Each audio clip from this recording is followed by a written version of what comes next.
Sziasztok! Köszöntelek titeket a Csigalakban. Örülök, hogy itt vagytok újra velem. A mai videóban az egytál ételekre fogok fókuszálni. 3 olyan receptet mutat be ez a videó, ami nálunk gyakran előkerül, és kifejezetten amiatt szeretem, mert egy tálban készülnek el. Az esti mosogatással és konyha elpakolással úgy vagyok, hogy nem vettem meg. Nekem egészen terapeutikus összeszedni a konyhát, elmosni az edényeket, letörölni a konyhapultot, és hogyha még egy jó podcastot is tehetek a fülemben, vagy kinézek az ablakon, és egy gyönyörű naplemente tárul elém, akkor azt mondom, hogy mi lehet ettől rosszabb.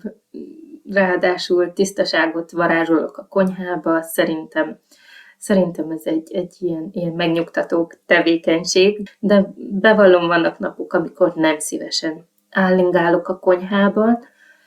Ha a nap is fárasztó volt, türelmetlenebbek a gyerekek is, ne talán betegek, akkor az ilyen receptek tökéletesek arra, hogy elővegyem. Ha itt vagytok egy ideje, és követitek a főzésemet, akkor megállapíthattátok, hogy nálam fő az egyszerűség.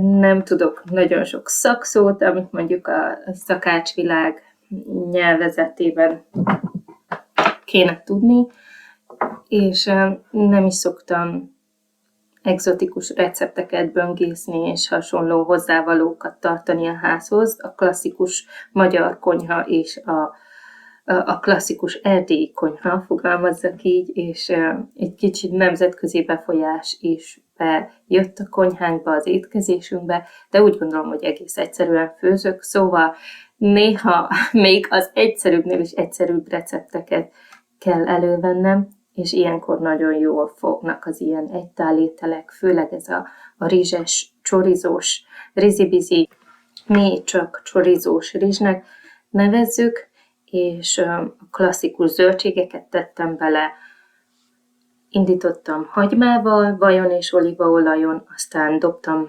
hozzá zellérszárat, és lereszeltem a répát hozzá, ezt átforgattam a vajban, utána jöhetett a csorizó, egy kicsit átforgattam az egész, zöldség kapott egy ilyen csorizós ízt, a kolbászból kicsit kifolytak az olajok, az ízek, felfokozódtak, és utána jöhetett a megmosott rizs rá, és felöntöttem vízzel, beledobtam a karfiolt, és olyan 10-15 perc alatt, szerintem kevesebb, mint 15 perc alatt megvolt, és tálalhattam is.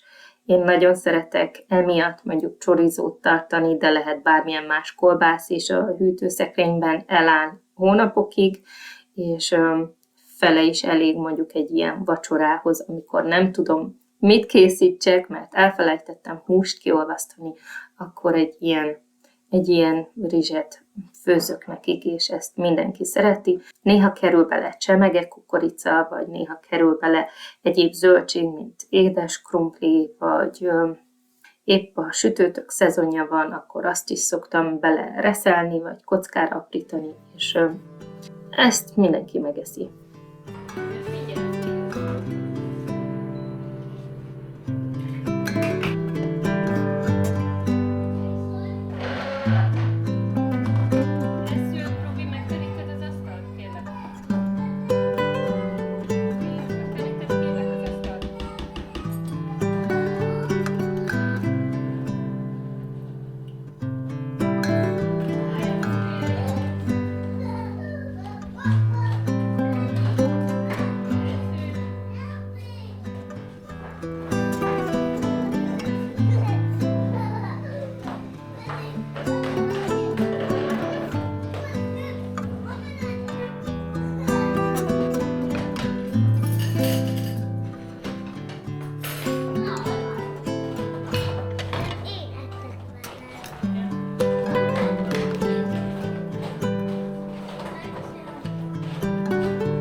Következő recept is elég gyakran előfordul nálunk, az ilyen tepsis sült zöldségek. Szeretem az egyszerűsége miatt, és gyorsasága miatt nem kifejezetten, hanem amiatt, hogy nincs sok dolgom vele, nem kell kavargatni. Mindent csak felaprítok, beledobom a tepsibe, meglocsolom olajjal, ez esetben marhafagyúval és vajjal, mert szerintem ennek nincs párja, de lehet szívetek, kedvetek szerint bármilyen olajjal, és jöhet rá a húsgombóc. Én 2 tepsivel készítek, mert hivatalosan nagy család vagyunk, 1 tepsivel nem elég, de szeretem amiatt, hogy nem kell mosogatni egyéb edényt hozzá, és én amúgy a tepsiket is sütés után úgy egy kicsit kikapargatom, esetleg beáztatom, és beteszem a mosogatógépbe. Az egyik tepsit a felső polcra borítom, a poharakra, a másodikat pedig a tányérokra, így vízszintesen fordítom keresztbe, és általában nagyon szépen megtisztul a mosogatógépben, nem szoktam órákig vakargatni, és nem szeretek ez alá, a zöldség alá sütőpapírt használni, de mindenki úgy csinálja, hogy neki tetszik, és én ajánlom nektek ezt a receptet, mert meg lehet mindent csinálni a tepsiben, egy tepsiben, ha nem vagytok nagy család. Ezt a tepsis zöldséget nagyon sokféleképpen szoktam variálni, zöldségektől függően is, hogy mi van itthon a hűtőmben. Krumpli az mindig van, és ez mindig kerül bele, ez az alap, és a többi zöldség az változik.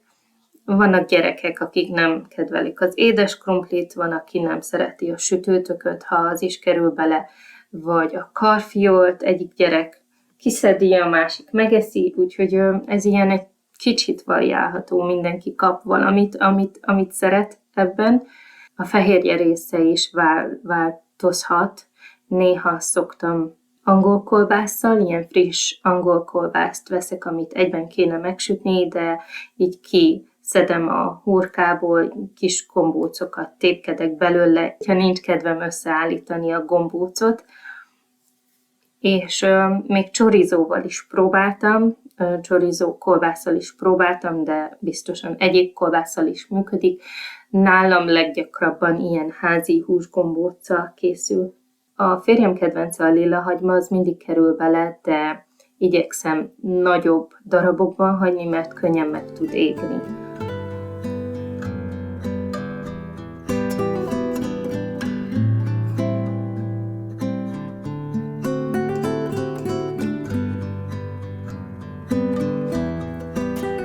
Olvasztottam hozzá marhafagyút és vajat, és még mielőtt ráöntöttem volna a zsíradékot, sóztam, borsoztam, és utána formáztam meg a gombócokat.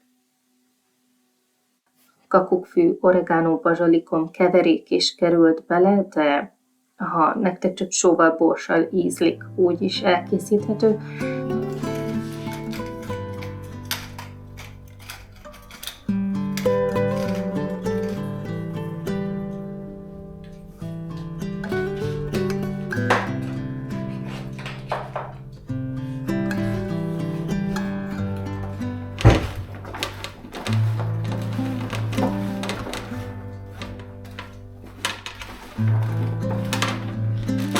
A húsgombóchoz sertéshúst használtam, adtam hozzá sót, borsot, szemes mustárt, 2 cikk fokhagymát, és hozzáöntöttem egy maradék kis tojást, amit még lekenéshez használtam, és kenyérmorzsát.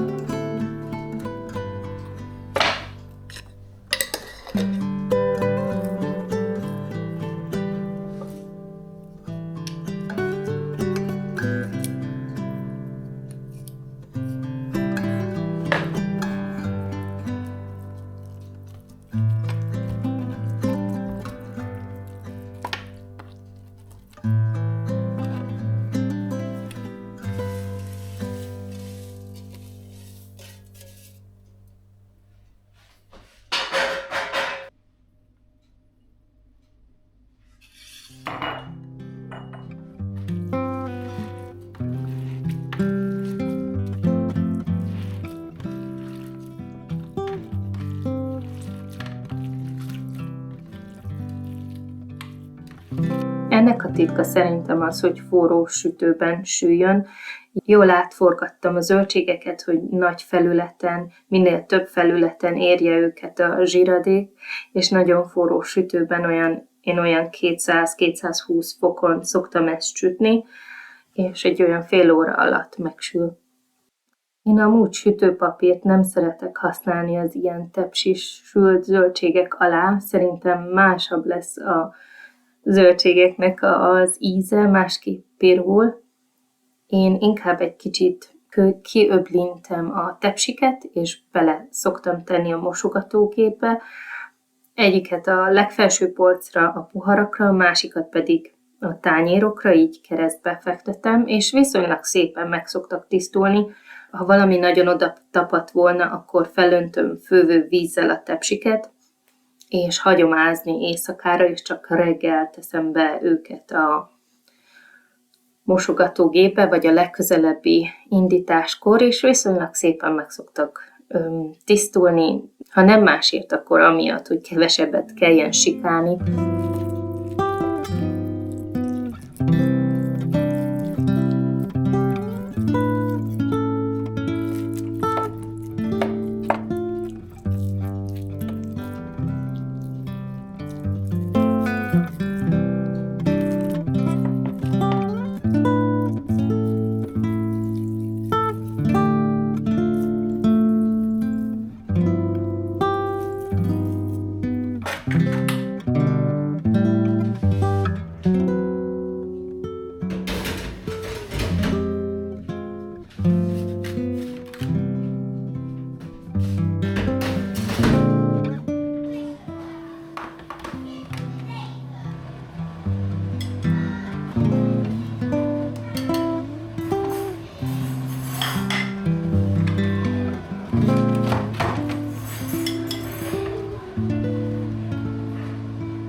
Nekem ehhez is nagyon jól csúszik a savanyúság.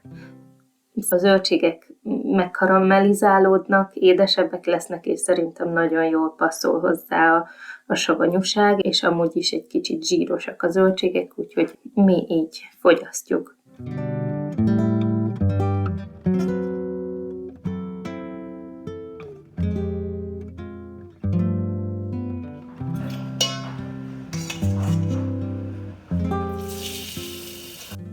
A következő recept is egy rizses recept, ez egy barna rizses recept lesz.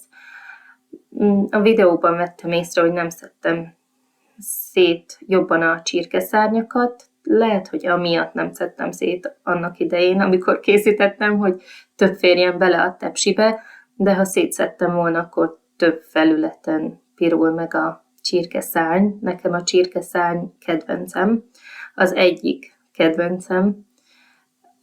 Ezt fűszereztem, a nyers szárnyakat, sóval, borssal, piros paprikával, kurkumával, és azt hiszem, hogy kakukkfűvel, de amit ti csak elképzeltek, bármi jöhet, átforgattam őket mind a két felén, és ha megpirultak, kiszedtem őket. Ez alatt én közben zöldséget aprítottam, a szokásos zöldségeket, hagymát, zellerszárat, angol zellerszárat, sárgarépát és zellergumót is aprítottam, és azt hiszem, hogy karfiolt is, és ezt fornyasztom egy pár percig, amiután kivettem a csirkeszárnyakat. Ha csirkehúsról van szó, akkor igyekszek biofarmról beszerezni a csirkét, és mindig figyelem az ilyen olcsó darabokat, mint a szárnya, mert szerintem nagyon-nagyon jó ízt ad mindennek, és nagyon finom megpirulva is. Én lesem, hogy hát ha akciós, és amikor kapok akciósan, de ha nem is kapok, akkor is veszek, mert általában olcsóbb, mint a comb, nem beszélve a csirke melléről, úgyhogy én díjazom az ilyen olcsóbb húsdarabokat, és hogyha megettük a csontjukat, semmiképp sem dobjuk el, ugye nincsen kutyánk, de csontlevet, nagyon finom csontlevet szoktunk főzni a megmaradt csontokból.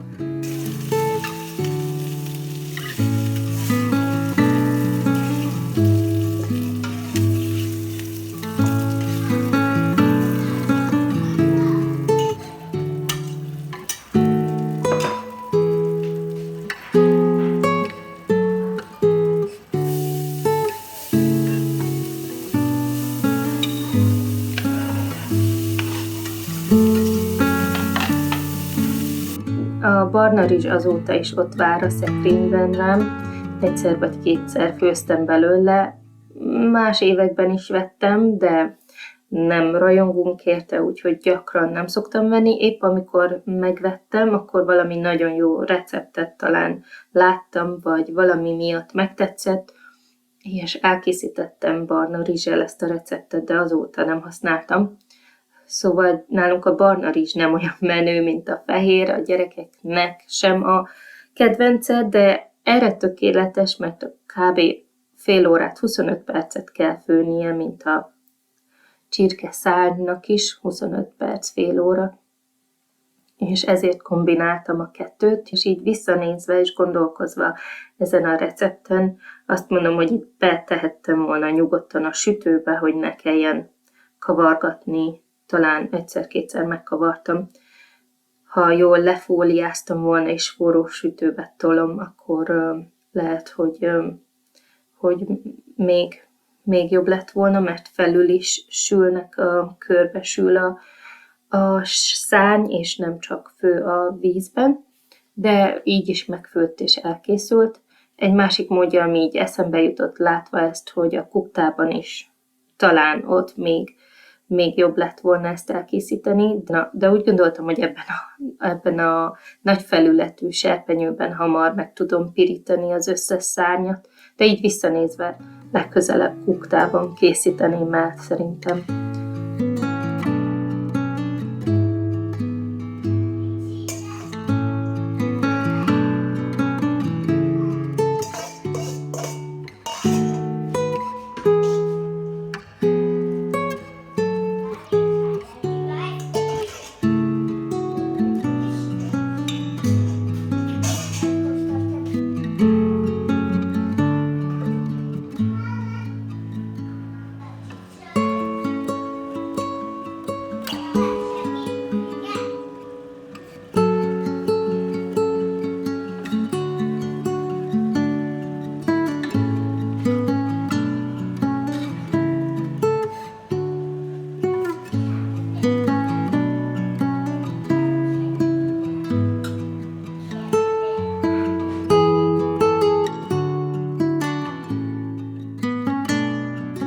Remélem tetszett nektek ez a mai videó is. Én örülök, hogy itt voltatok velem, és mindig örömmel olvasom a kommentjeiteket is. Még ha nem is tudok mindenkinek azonnal válaszolni, olvasom a kommentjeiteket, látlak, és köszönöm, hogy mellettem vagytok és támogattok. Ha bármilyen videó ötletetek van, azt is jegyzetelem, és elmentem magamnak. Köszönöm szépen, hogy velem voltatok, vigyázzatok magatokra. Minden jót nektek, sziasztok!